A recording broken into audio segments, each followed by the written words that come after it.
Mag-ingat sa pag-click at share online. Ito ang abiso ng Department of Health matapos kumalat ang anilay fake news na may bagong epidemya sa China. Saksi si Jonathan Andal. Wala talaga, wala. It's fake news.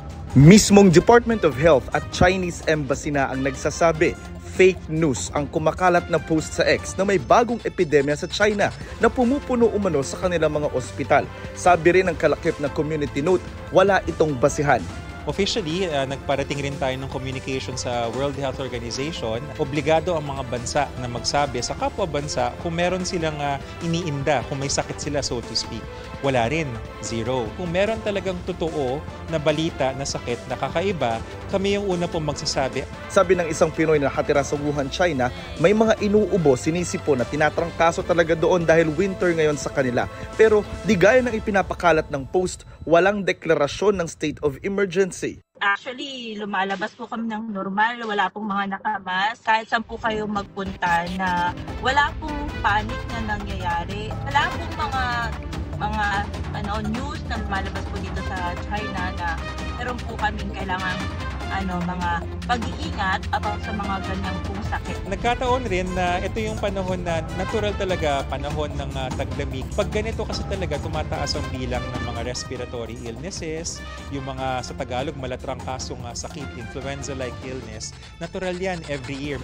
Batay sa report ng Reuters, tumaas ang respiratory diseases sa China mula December 16 hanggang 22. Hindi ito mga bagong sakit at kabilang sa mga na-detect na sanhi ng mga huling kaso roon ay mga virus na karaniwang nasa Pilipinas na at madaling labanan ng resistensya. Hindi yan bago, 2001 pa yung virus na yan. At tulad ng maraming mga respiratory viruses, wala siyang bakuna, totoo yun. Wala rin siyang gamot, totoo rin yun. Pero mild siya. In other words, kayang-kaya siyang labanan ng isang tao na malakas ang resistensya. Ang World Health Organization batid na meron pa rin COVID-19. Kaya patuloy ang kanilang panawagan sa China na bigyan sila ng access sa mga data para mas maintindihan ang pinagmulan ng COVID-19. Sagot naman ng China, ibinabahagi naman nila sa international community ang mga datos at resulta ng mga pag-aaral nila tungkol sa COVID-19.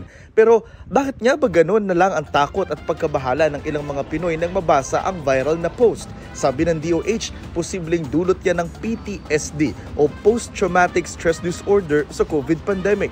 Magkaroon lang tayo ng parang konting paalala or anyo na parang ito na naman ba? Mangyayari na naman ba? Yung anxiety natin tumataas. So, para sa ating mga kababayan na click, share ng share, check nyo po muna kung saan ba nanggaling. Para sa GMA Integrated News, ako si Jonathan Andal, ang inyong saksi.